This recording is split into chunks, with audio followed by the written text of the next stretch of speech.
Hello everyone, welcome back to my YouTube channel. ഇന്നത്തെ പെസഹ വ്യാഴാഴ്ചയുടെ വ്ളോഗാണ് കേട്ടോ ഇത്. പെസഹ അങ്ങോട്ട് തുടങ്ങിക്കഴിഞ്ഞാൽ പിന്നെ ഗുഡ് ഫ്രൈഡേ ആയി, ഈസ്റ്റർ ആയി, പിന്നെ ഫുഡിൻ്റെ ഒരു മയമാണ്.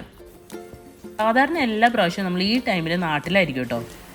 മെയില് നമുക്കൊരു പരിപാടി ഉള്ള കാരണം കൊണ്ട് ഇപ്പം നാട്ടിൽ പോകണം. അതുപോലെ തന്നെ ഇപ്പം നമ്മൾ നാട്ടിൽ പോയി തിരിച്ചു വന്നുള്ളൂ. അതുകൊണ്ട് തന്നെ ഗുഡ് ഫ്രൈഡേയും ഈസ്റ്ററും എല്ലാം നമ്മൾ ഇവിടെയാണ് കേട്ടോ. കാലത്തന്നെ പള്ളിയിലൊക്കെ പോയി ഒന്ന് തിരിച്ചു വന്നു ഒരു ചായയൊക്കെ ഇട്ട് കുടിച്ചു കേട്ടോ.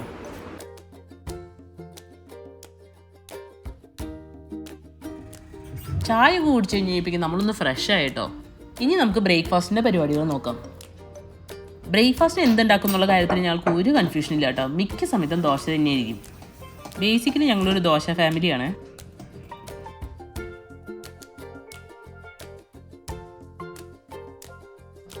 ദോശ വെച്ചുകൊണ്ട് പലതരം വെറൈറ്റി, ഇതാണ് ഞങ്ങളുടെ മെയിൻ പണി. സാൻഡിക്കുട്ടിക്ക് നല്ല ക്രിസ്പി മൊരിഞ്ഞ ദോശയാണ് കേട്ടോ ഇഷ്ടം. മസാല ദോശ, പനീർ ദോശ, ഗീ റോസ്റ്റ്, ഊത്തപ്പം, പൊടി ദോശ, ഇതൊക്കെയാണ് കേട്ടോ നമ്മൾ കോമൺലി ഉണ്ടാക്കാറുള്ളത്. നമ്മുടെ വീട്ടിലേക്ക് ആരെപ്പോൾ വന്നു കഴിഞ്ഞാലും ദോശ കിട്ടുന്നുള്ള കാര്യത്തിൽ ഒരു സംശയം വേണ്ട. എങ്ങനെ പോയാലും ദോശയുടെ മാവ് ഇവിടെ എന്തായാലും ഉണ്ടാവും.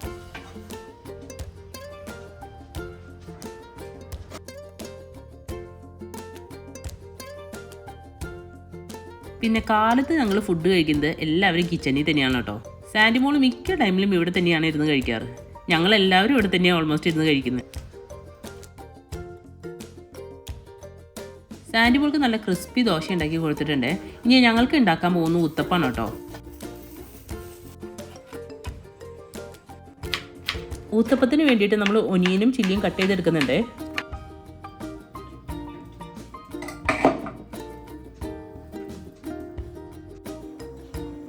ഇതിൻ്റെ മേലെ കുറച്ച് പൊടി മസാലയും കൂടി ഇട്ട് കഴിഞ്ഞാൽ നല്ല ടേസ്റ്റ് ഉണ്ടാവും കേട്ടോ. പക്ഷേ ഇവിടെ അത് തീർന്നു പോയി കേട്ടോ. അത് അതുകൊണ്ട് പ്ലെയിൻ ആയിട്ടാണ് കേട്ടോ ഞാനിവിടെ എടുത്തേക്കുന്നത്.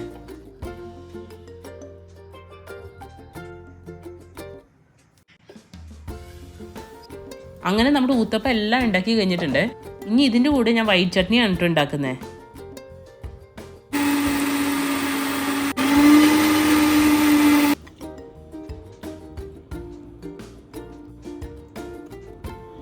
ഇന്ന് പെസഹ ആയതുകൊണ്ട് തന്നെ നല്ല വർക്കുണ്ട് കേട്ടോ. പാലൂർക്ക് ഉണ്ടാക്കണം, പെസഹാപ്പം ഉണ്ടാക്കണം, ഇതിനു വേണ്ടി കുറേ തേങ്ങയും ചെരുകണം. ഞാൻ ചെയ്ത് കുറച്ച് തുടങ്ങി കഴിഞ്ഞപ്പോഴേക്കും ജിബി വന്നു കേട്ടോ ചെയ്യാന്ന് പറഞ്ഞ്. അത് കാരണം കൊണ്ട് എന്നെ പാതി ആശ്വാസമായി. തേങ്ങ ചെരുകൽ ശരിക്കും പറഞ്ഞൊരു വലിയ ടാസ്ക് തന്നെയാണല്ലേ. പിന്നെ നമ്മുടെ പുളിപ്പില്ലാത്തപ്പത്തിന് വേണ്ടിയുള്ള പരിപാടികൾ സ്റ്റാർട്ട് ചെയ്തു കേട്ടോ. ഫസ്റ്റ് തന്നെ അരി ഉഴുന്നും വെള്ളത്തിലിട്ടിട്ടുണ്ട്. ഇതെങ്ങനെ ഉണ്ടാക്കണേന്നുള്ള ഡീറ്റെയിൽ വീഡിയോ ഞാൻ യൂട്യൂബ് ചാനലിൽ ഇട്ടിട്ടുണ്ട് കേട്ടോ.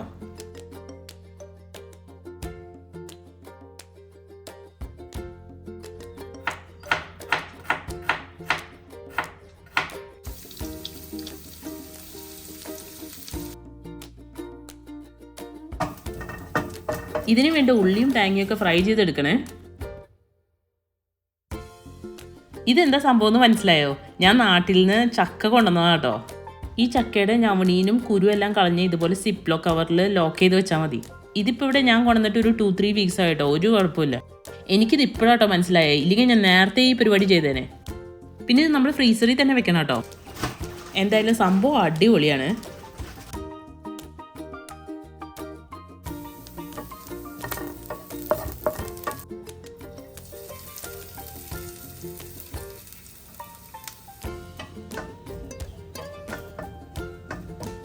അങ്ങനെ നമ്മുടെ തേങ്ങ ഉള്ളിയൊക്കെ നന്നായിട്ട് വറുത്ത് കിട്ടിയിട്ടുണ്ട്. സമയം ഏകദേശം 1 മണി ആയിട്ടുണ്ട്. ഈ തിരക്കിൻ്റെ ഇടയിൽ നമ്മൾ ഫുഡ് ഉണ്ടാക്കിയിട്ടില്ല കേട്ടോ. അങ്ങനെ നമ്മൾ ഓർഡർ ചെയ്ത ഫുഡ് എത്തിയിട്ടുണ്ട് കേട്ടോ. ചിരി കണ്ടില്ലേ? എല്ലാവർക്കും പുറത്തത്തെ ഫുഡ് എന്ന് പറയുമ്പോൾ എന്താ സന്തോഷം എന്നറിയോ. അങ്ങനെ തൽക്കാലത്തേക്ക് നമ്മുടെ പണി നിർത്തി വെച്ച് ഫുഡിലേക്ക് കോൺസെൻട്രേറ്റ് ചെയ്യാമെന്ന് വിചാരിച്ചു. ഫുഡ് വന്നു കഴിഞ്ഞാൽ എന്താണെന്നറിയില്ല, ഓട്ടോമാറ്റിക്കലി TV വേണം. അങ്ങനെ നമ്മൾ ചപ്പാത്തിയും ചിക്കനാണ് കേട്ടോ എന്ന് പറഞ്ഞേക്കണേ. ഞങ്ങൾ എപ്പോഴും താഴെ ഇരുന്ന് തന്നെയാണ് കേട്ടോ കഴിക്കാറ്. അതാവുമ്പോൾ സുഖമായിട്ട് TV കണ്ടുകൊണ്ടിരുന്ന് കഴിക്കാമല്ലോ.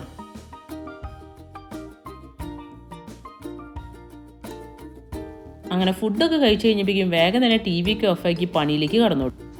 ഈ എടുത്തേക്കുന്ന തേങ്ങ നമ്മുടെ പാലൂർക്കിന് വേണ്ടിയിട്ടാണ്. അപ്പത്തിന് വേണ്ടി നമ്മുടെ ഉള്ളിയും തേങ്ങയൊക്കെ ഫ്രൈ ചെയ്ത് വെച്ചിട്ടുണ്ടായിരുന്നില്ലേ, അത് നമുക്കിപ്പോൾ തൽക്കാലത്തേക്ക് മാറ്റി വെക്കാം കേട്ടോ. കാരണം നമ്മുടെ അരി ഉഴുന്നെല്ലാം കുതിർക്കാൻ വേണ്ടി വെച്ചിട്ടുണ്ടല്ലോ, അതൊരു 2 മണിക്കൂറിന് ശേഷം നമുക്ക് അരയ്ക്കാം കേട്ടോ. അപ്പോൾ തൽക്കാലത്തേക്ക് നമുക്ക് പാലൂർക്കിൻ്റെ പരിപാടികൾ ചെയ്യാം. ഇതിനു വേണ്ടി തേങ്ങ നന്നായിട്ട് അടിച്ചെടുക്കുന്നുണ്ട്. എന്നിട്ട് ഇതിൻ്റെ 1-ാം പാലും 2-ാം പാലും 3-ാം പാലും എടുക്കുന്നുണ്ട് കേട്ടോ. ഞാനിവിടെ പാല് പിഴിയുമ്പോൾ സാൻഡിമോൾ ഓടി വന്നിട്ടുണ്ട് കേട്ടോ ഹെൽപ്പ് ചെയ്യാൻ. പുള്ളിക്കാരത്തേക്ക് ഇതൊക്കെ ചെയ്യുമ്പോൾ ഭയങ്കര ഹാപ്പിയാണ്. എന്തായാലും നമ്മുടെ പാല് പിഴിയിൽ നല്ല ഫാസ്റ്റായിട്ട് തീർന്നു. ഇത് നമ്മുടെ പാലൂർക്കൽ ഒഴിക്കാനായിട്ട് അരിപ്പൊടി മിക്സ് ചെയ്ത് ഇടുന്നതാണ്. നമ്മുടെ ഈ റെസിപ്പിനെ കുറിച്ചുള്ള ഡീറ്റെയിൽ വീഡിയോ ചാനലിൽ കിടക്കുന്നുണ്ട്. ഞാൻ വേണമെങ്കിൽ ഡിസ്ക്രിപ്ഷനിൽ ഒന്ന് ടാഗ് ചെയ്തിട്ടേക്കാം കേട്ടോ.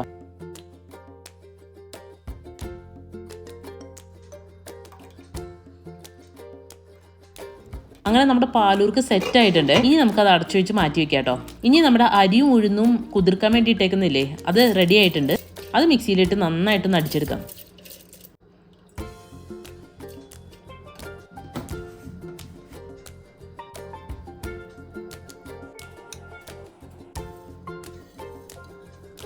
ഇനി നമ്മുടെ വറുത്ത് വെച്ചിരിക്കുന്ന ഉള്ളിയും തേങ്ങയെല്ലാം ഇതിലേക്ക് ആഡ് ചെയ്ത് നന്നായിട്ട് ഇളക്കി കൊടുത്താൽ മതി.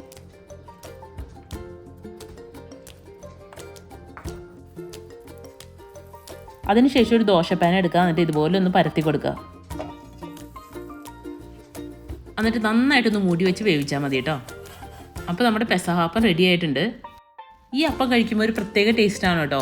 ആ ഉള്ളിയുടെയും തേങ്ങയുടെ ഒക്കെ ഒരു ടേസ്റ്റ് എനിക്ക് ഭയങ്കര ഇഷ്ടമാണ്. ഇവിടെ ഞാൻ 1 ഗ്ലാസ് അരിക്ക് 1/4 ഗ്ലാസ് ഉഴുന്നാട്ടോ ഇട്ടത്. അതിന് എനിക്കൊരു 3-4 അപ്പം കിട്ടി കേട്ടോ. അപ്പോൾ സമയം ഏകദേശം 4:45-5 മണിയായിട്ടോ. നമുക്ക് പെസഹാപ്പം മുറിക്കാനുള്ള ടൈമായി. പെസഹാപ്പം മുറിക്കുന്നത് വീട്ടിലെ മുതിർന്ന ആളാണ് കേട്ടോ. അവരാണ് നമുക്ക് പെസഹാപ്പം മുറിച്ച് പാലൂർക്കിൽ മുക്കി തരുന്നത്.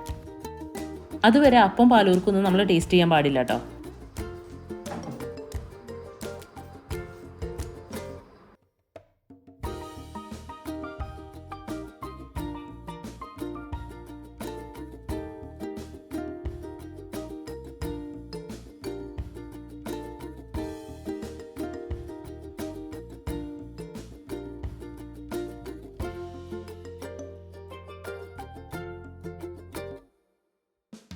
അപ്പോൾ ഇങ്ങനെയായിരുന്നു കേട്ടോ നമ്മുടെ ഇന്നത്തെ പെസഹ. അപ്പോൾ ഈ വീഡിയോ എല്ലാവർക്കും ഇഷ്ടമായെന്ന് വിചാരിക്കുന്നു. ലൈക്ക് ചെയ്യാൻ മറക്കണ്ട കേട്ടോ. അപ്പോൾ അടുത്തൊരു വീഡിയോ വരുന്നവരെ ബൈ ആൻഡ് ടേക്ക് കെയർ.